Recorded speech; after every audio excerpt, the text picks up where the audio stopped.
अस्सलाम वालेकुम व्यूअर्स। आज मैं आपको दिखाने जा रहा हूँ बेर का फल। मैंने ये बेर की कलम देसी बेर पर 2 साल पहले की थी। आप देख सकते हैं कि किस तरह अच्छा फल उठाया हुआ है। फल गुच्छों में है।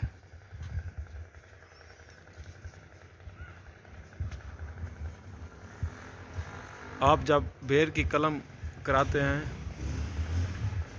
तकरीबन 1 साल के अंदर ही ये भरपूर फल देना शुरू कर देती है।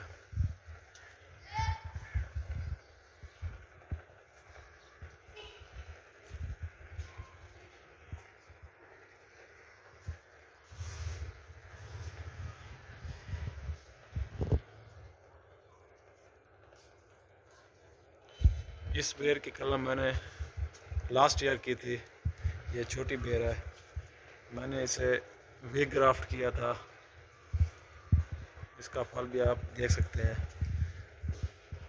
ये यहाँ से कलम की हुई है। इसका फल आप देख सकते हैं। ये देखें, बेहतरीन फल। 1 साल में इसने फल उठाना शुरू कर दिया था।